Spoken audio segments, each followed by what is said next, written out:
welcome back. It's me, Flux Pavilion, here in my studio looking at my track Twitterbird, and we are going to now have a look at my modular and how I make my bass sounds, plus a few other extra bits. And yeah, it should be good.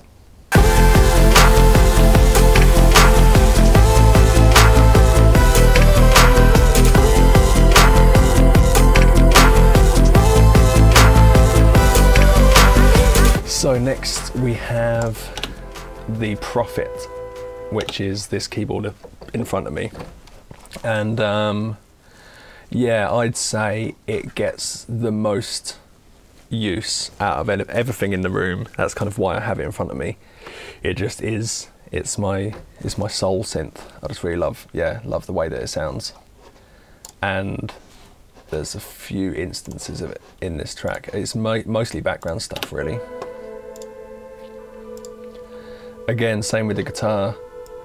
I generally build my patches to have some kind of modulation, normally a slow pitch modulation or chorus or something like that. So I record it twice so that you get slightly different modulation in each ear, and you get a big stereo sound, which I always prefer.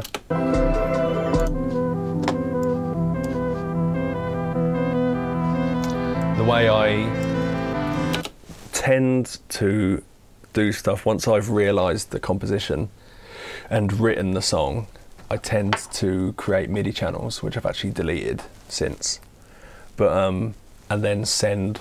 I've got a Motu MIDI thing that takes MIDI from USB and then sends MIDI cables to every synth in the room, and then I've got a mixing desk which all the synths are connected to.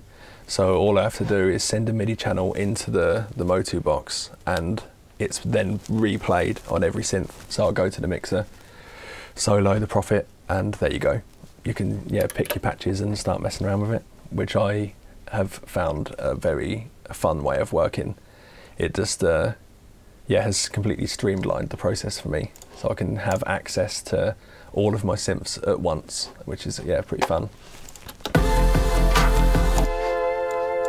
But yeah, there's not too much to say about the Prophet. It's always hard to do a run through with an analog synth because it's just a piece of audio that you're looking at. Like this one, I've cut the bass. It's going through, so this Friedenstein that you see here is my hardware CLA vocal that I was talking about.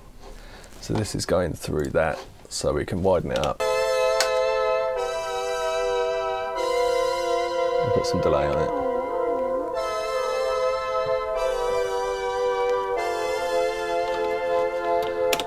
But yeah, generally a bit of widening, some extra delay. I actually don't know what settings it was on, and I take pictures of hardware sometimes, but I quite like coming into the studio, turning all my equipment on, all the hardware set for the previous song or whatever I was working on yesterday, and then listening to my song through all of those settings, because sometimes you just end up discovering something that there could be it could be super wide and it was never that wide before, and sometimes it ends up sounding better. So I prefer to just kind of, it's risky.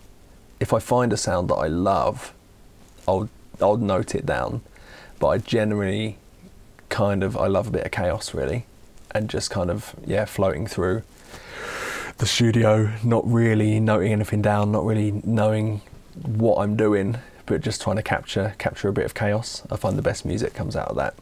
So I can't really say specifically what this sounds like in the real song, but it will be something like this. And it's just a preset that I made.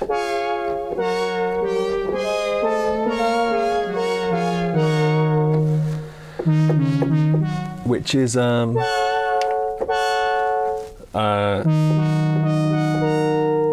hard to tell. It sounds like square waves with a bit of sawtooth maybe. And yeah, the beautiful thing about the Prophet is the modulation, where you can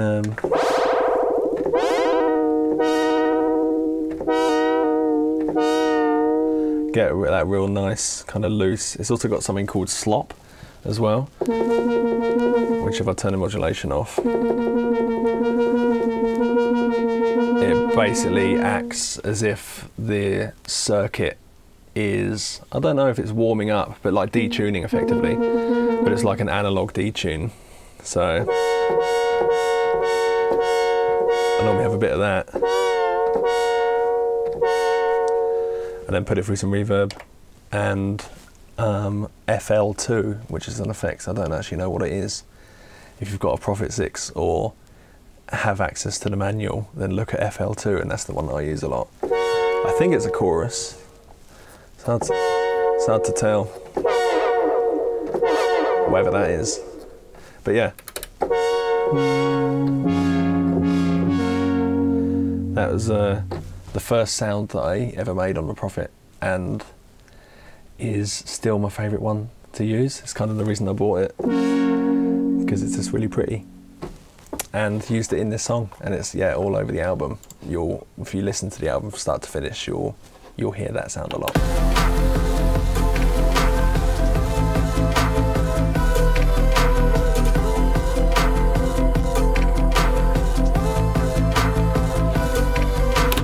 So yeah, I quite like in composition, I think I played this in so I don't have the MIDI, and I don't know enough about music theory to really explain exactly what I did, but there's something in suspended chords where you keep a note holding through and then have weird dissonances like that. So like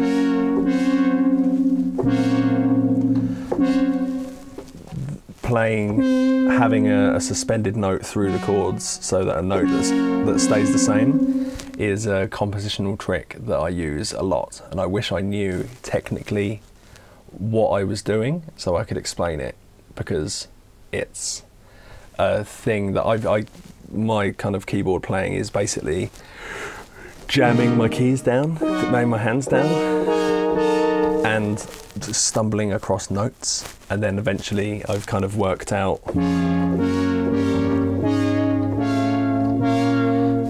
those chords I really like, and I like the way that they work. So if there's a reason why all of my songs have that Flux Pavilion sound, because I just use the same chords basically, and then I'll re-pitch the entire song so that it sounds like morning, space, I don't know, volcanoes, thunderstorms.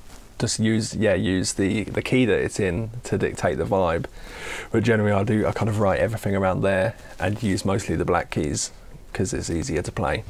But yeah, suspended chords is exactly what this sound is.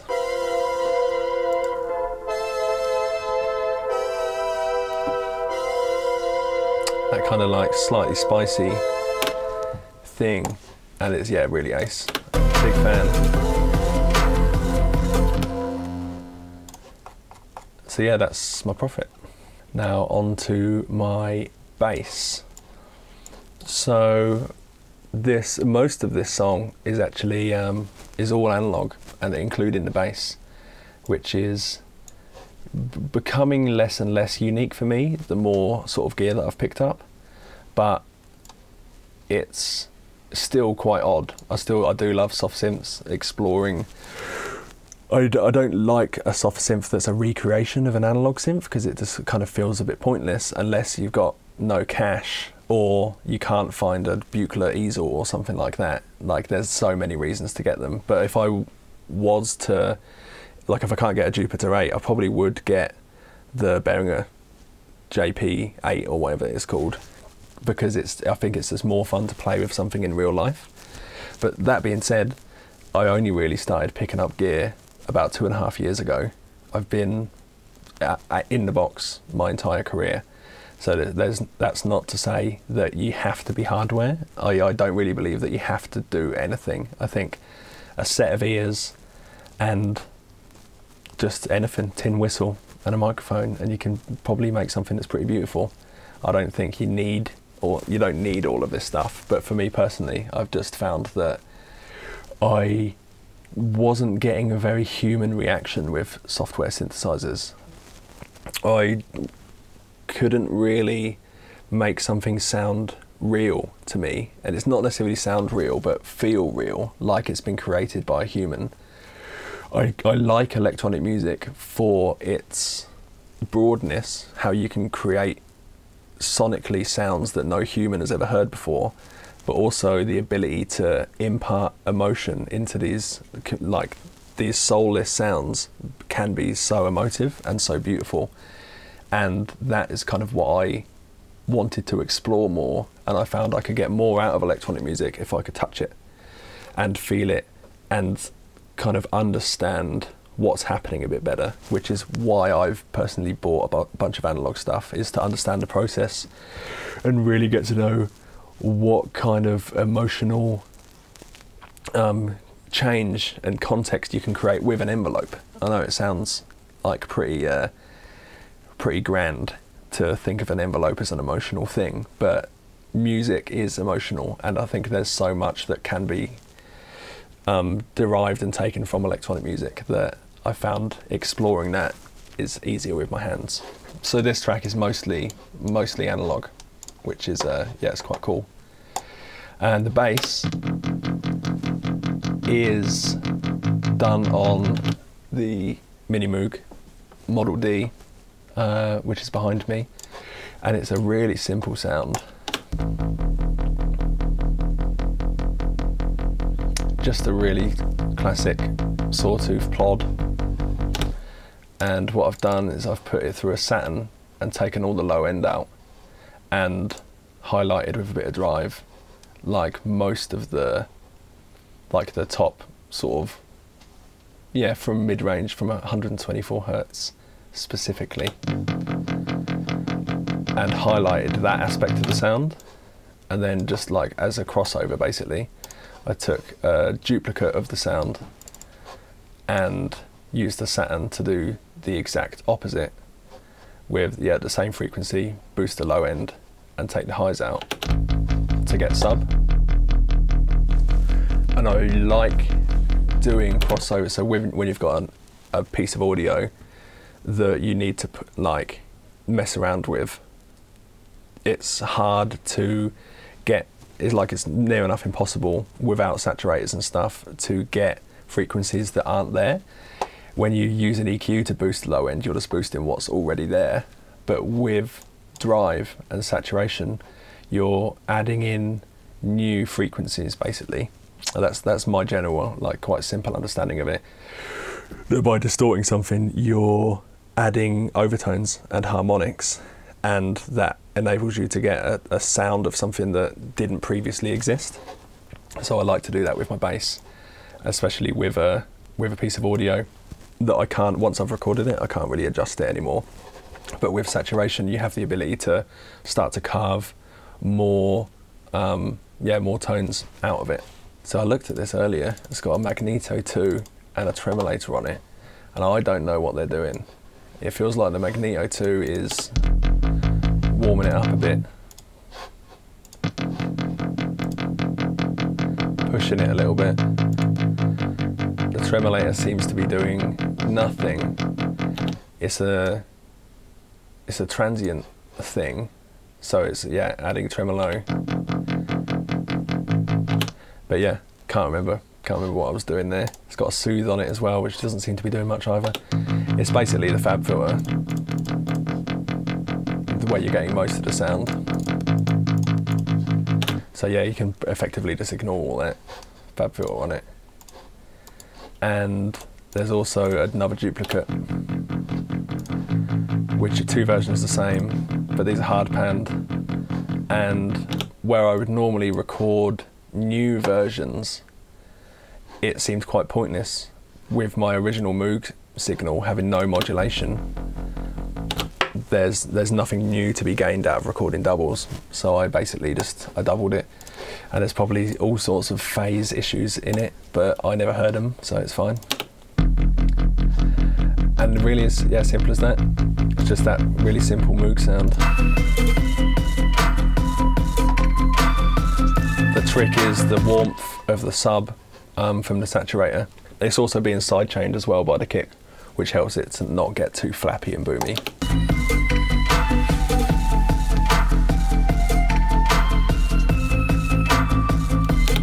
And yeah, so that's my bass with the Model D. The only other thing that I've got here with the Model D as well is noise, where as you can see, it's relatively unedited. There's a few edits here, but generally what I do is I press play at the start and I have noise going through a filter on the Moog, and I play along, basically. So here, this will be me doing a swell.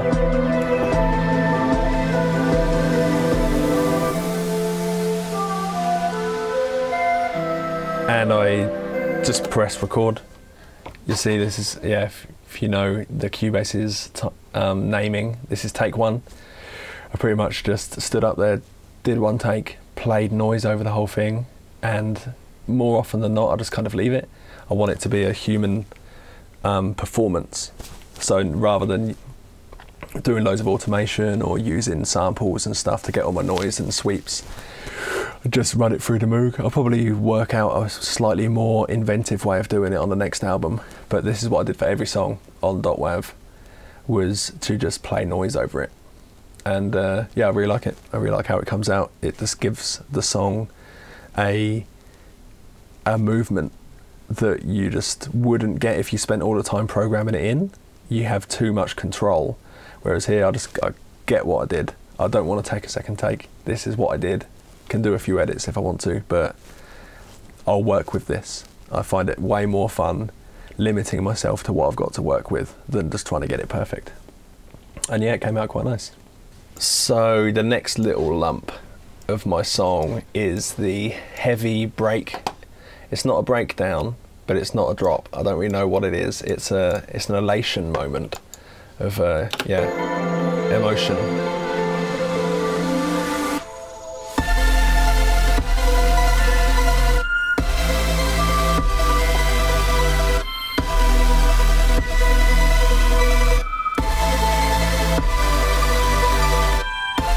So this bit, I actually specifically wanted it to sound digital because the rest of the song is so analog and so kind of warm and nice that I wanted it to just sort of blast out of nowhere and feel like a completely sonic departure from what had happened previously.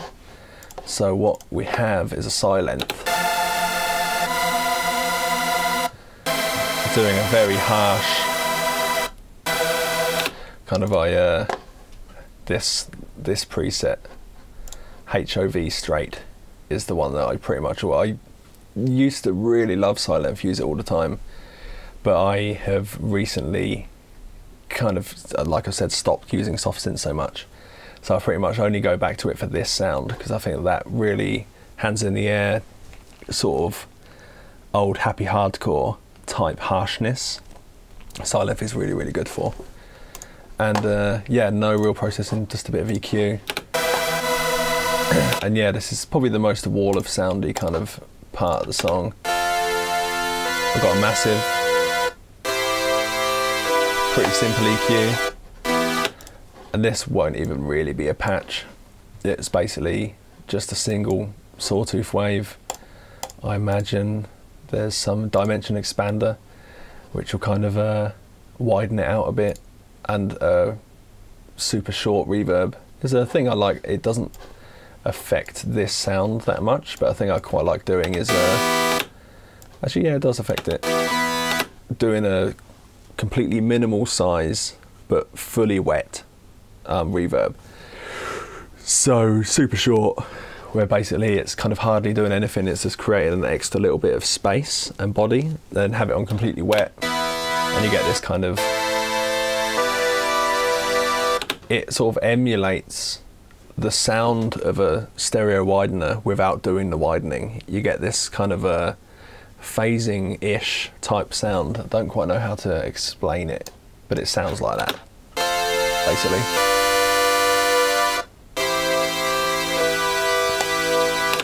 And that's really cool. And yeah, so just kind of a sawtooth sound. We have a Reese.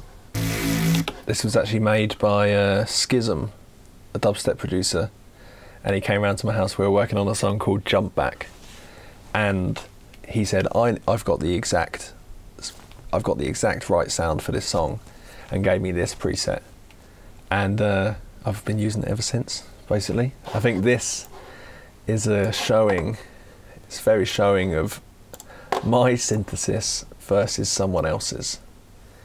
This is generally what I do, where I focus on the notes, really. It's not to say that focusing on synthesis, like if there's anything good or bad about it all, but I tend to find my skill set, my ear goes towards what chords I want to play and what I'm trying to say with the music before really trying to work out a sound to do it with.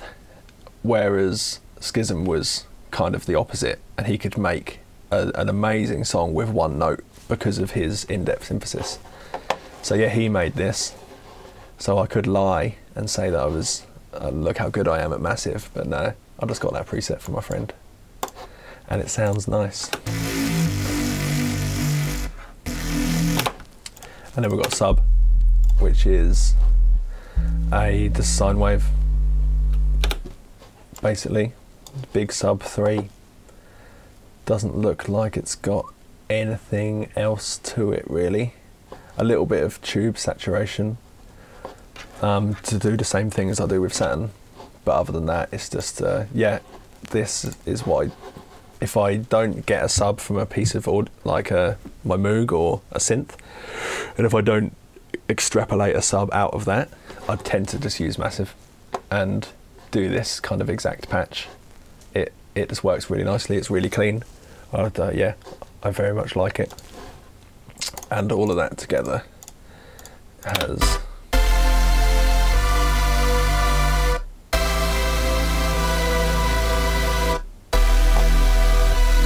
then the only other thing is a ARP which I made on the Prophet.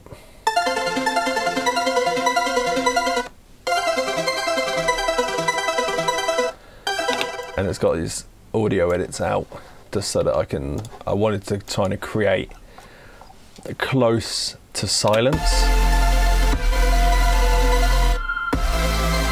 with everything, just so that we get this kind of like really interesting stark contrast between the big hit thick sound and then a nice pretty Twitterbird lead line sort of hovering over the top.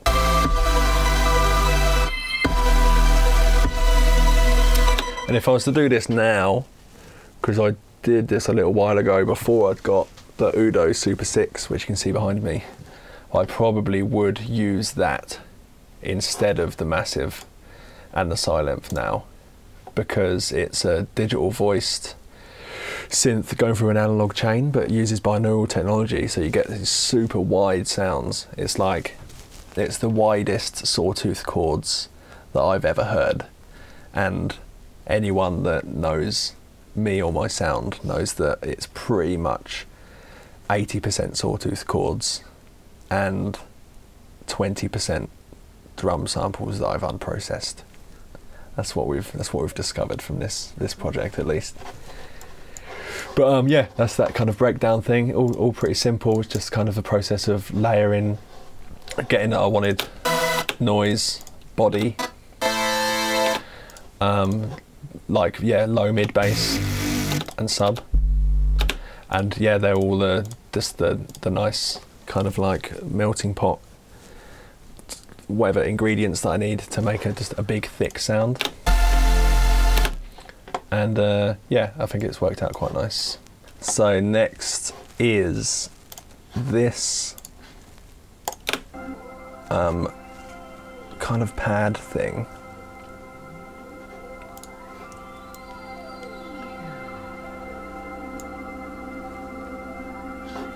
So it's relatively unimportant if you think about the intensity of unimportant to the mix if you think about drums and the bass and all of these like really hard hitting things, but I think this is, other than the lead, the most important part of the track.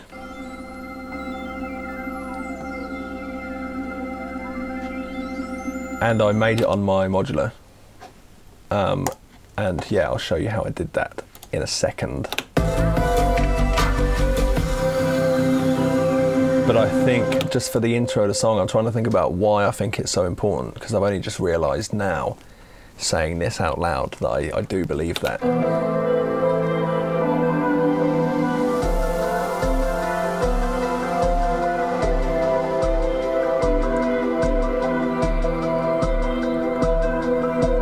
It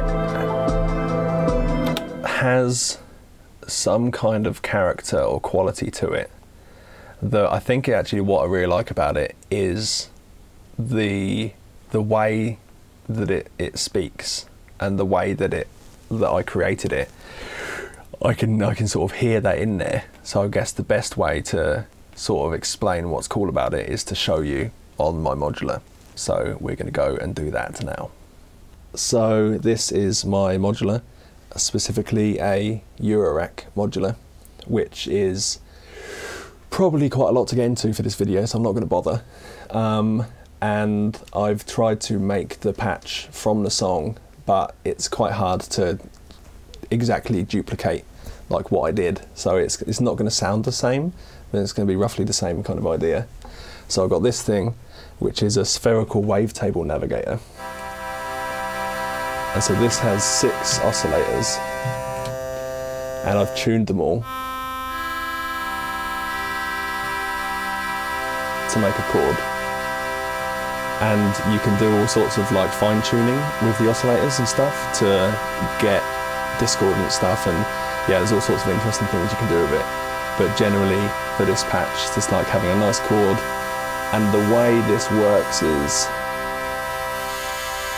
you can cycle through a wavetable, but there's 3 wavetables.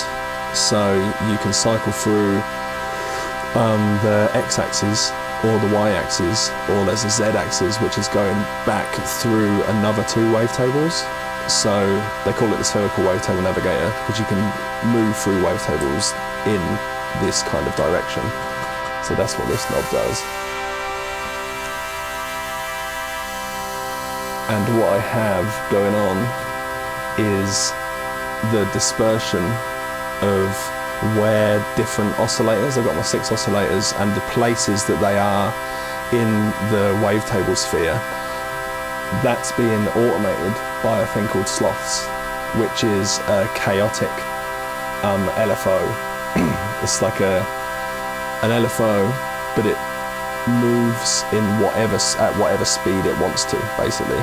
So imagine LFOs normally run just like quite straight, and they do the same thing to a pulse. Sloths will go up, stop for a bit, slowly, and it will do that over a 40-second cycle, basically. And it's complete chaos. It just does it however it likes to, effectively. And so that means you get a slow tonal shift, which is which is really cool. That's what I love about the wavetable navigator. You can make it not do dispersion. I could make it run through more directly. So this will slowly move through different parts of the wavetable and kind of jump through. But that's a bit too much for me. As with all modular stuff, there's so many different controls, but I'm not going to bother going into that. We're going to talk about this patch. So I've also got this element. So this is another output from sloths. So this is a chaotic LFO, which is just going up and down, which sounds like it's too low. You won't even really be able to hear it. Don't worry about that. So this is effectively going up and down at its own rate, and I've got it going through a quantizer, which means I can choose which notes it stops at. So that's the whole scale, and it's going up and down on its own. Just kind of, it does whatever it wants to, basically. Which I really like. And by picking out certain notes, you can make it just kind of meander on its own, to sort of do its own thing. So this is kind of wandering around and then I have a bed underneath it.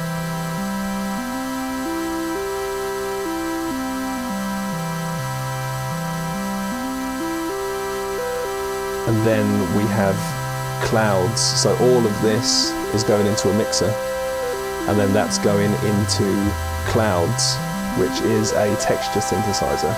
So if I put this on completely wet,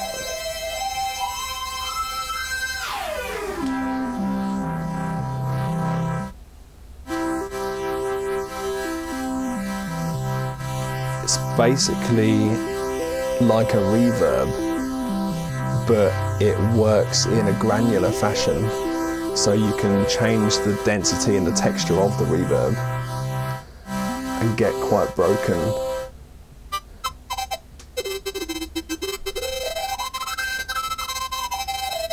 Sort of sounds like that. So then you've got a pitch as well, so you can pitch the reverb itself. So I could kind of mess around a bit, but I like having it in an octave and mixing it in very slightly, so you get this kind of ethereal aesthetic to the sound itself, and then you kind of dial it in, but I normally like having it for this sort of pad sound mixed in around there. And then I've got all of this going into the mimeophone, which is a stereo delay.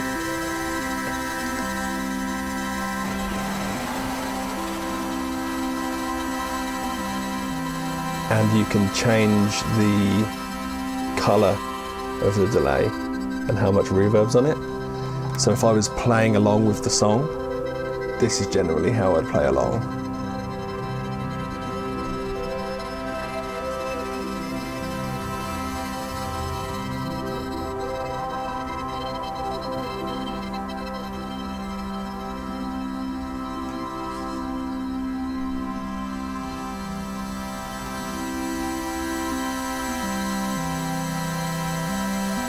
And yeah, with basically what I do now with this patch is maybe mess around,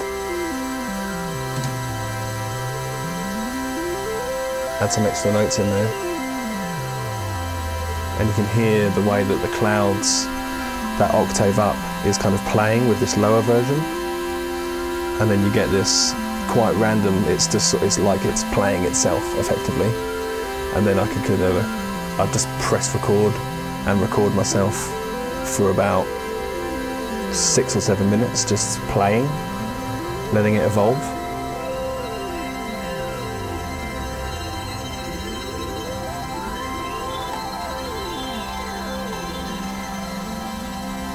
And yeah, it just has a certain organic quality to it. This doesn't feel like a synthesizer to me. This feels like a creature talking in the only way it knows how, and it feels really lovely to capture that. And that's why I think it's so important to me in the Twitterbird song, because it kind of gives the song a character and a voice and an attitude. And it's, yeah, when I say about meeting a song for the first time, this is kind of what it's like. So yeah, the last little bit before I kind of go into my sort of end mastering chain, there's a bunch of stuff here, and it's all really small little things which kind of fit into the background, and I don't have much to say about them because they weren't done here. There's a friend of mine who I worked on my album with called Joe Jones, who is awesome. Basically, he doesn't really do any music production under an alias. He just is an amazing producer, and yeah, a good friend of mine. So we've worked on quite a lot of stuff together, and yeah, I've done all sorts of projects with him. And he jumped in with me on this album and just made basically like he did what I do, but without trying to create anything at all. He would sit down with the songs and just make noise and experiment with gear, and just make all sorts of weird, wild and wonderful sounds out of my stems, and then send it all back to me, so that I kind of, and I would get this, it feels like a sample pack that's 100% customized to the song that I'm working on. And then I go in and listen to them all, and it takes me a couple of days to sort of go through it all. But yeah, get all these extra layers. So this kind of, yeah, my mate just making stuff pretty much, and that's all. For this album, it felt like the icing on top, but I can't really say how he did any of it, because it's all quite strange. But yeah, little bits like that just kind of, can't even hear it, but I know it's there, and I think you can feel that it's there. It just makes the whole thing a bit more interesting. So that's all of this stuff down here. And then the last element is this, which is noises, basically, FX. What I would have done in the past was go into a folder like Kashmir or Vengeance or something like that, and just find like laser sounds and little effects and stuff like that, and layer them into my project just to be that kind of effects layer. But what I've started doing since I've been using this little box here, which is a Chord Monotribe, which I use in my live show in between songs. So if I'm building up,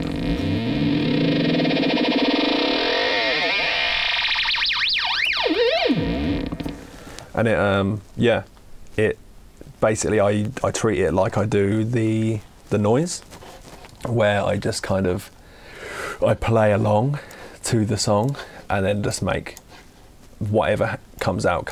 Like, I don't even bother doing that many takes. Like, it looks like I did 2 takes this time, and just kind of generate a bunch of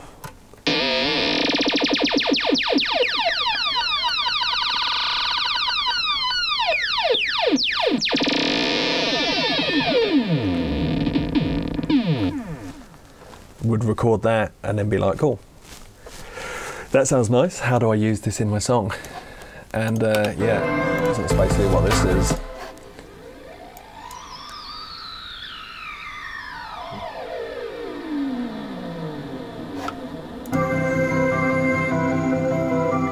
What I especially like about it is the ribbon key, so you can just do long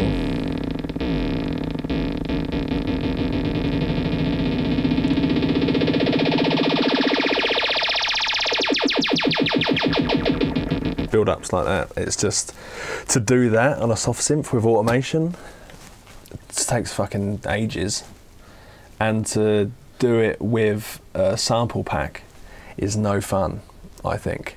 So yeah, this is a massive key part of my production process now.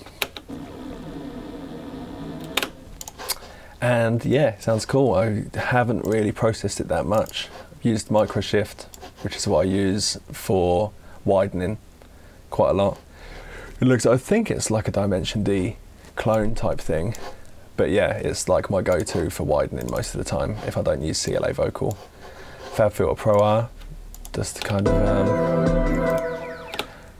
let me check the noise as well. Yeah, so the noise, I'm using my Bricasti as the send, and then this layer, I'm using the Bricasti too, but with some extra delays and stuff. And then here, there's even more delay, and that's for like big crash type sounds.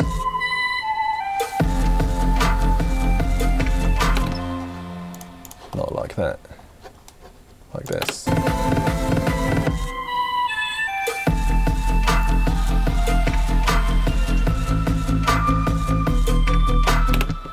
And yeah, that's basically all of the elements of the song, all kind of gel together. The sort of structure of the song has a, yeah, the big kind of like, I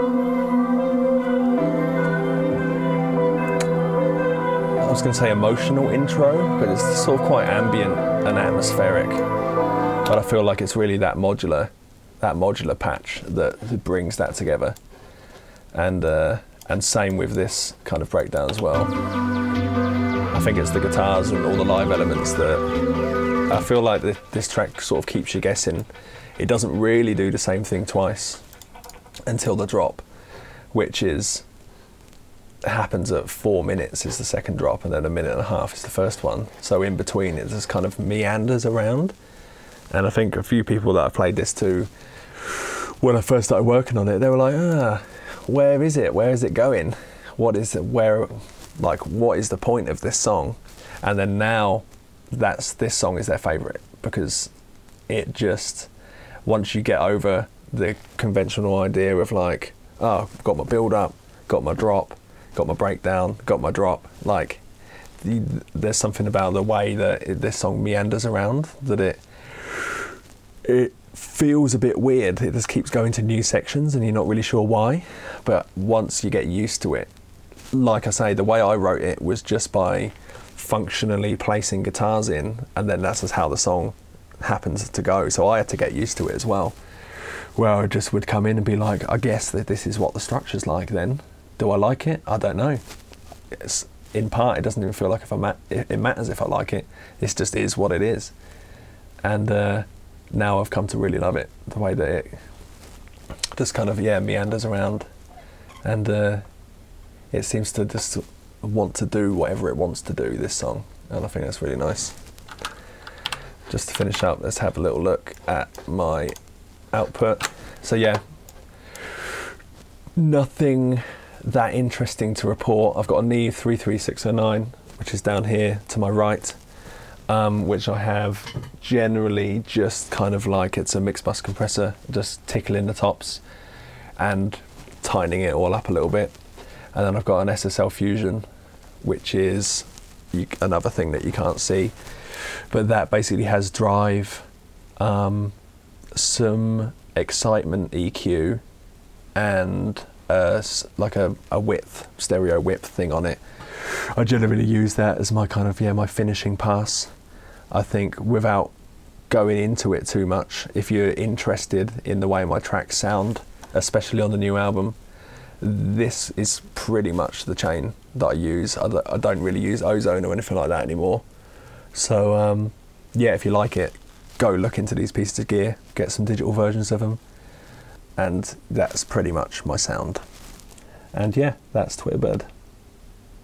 Alright, that's been me, Flux Pavilion, working on my track Twitterbird for future music.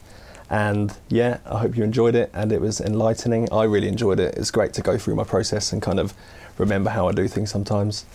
This is one track on my brand new album called .wav, which is coming out on January 21st. So if you like this and like my music, then I'm sure you'll like that. And yeah, until next time.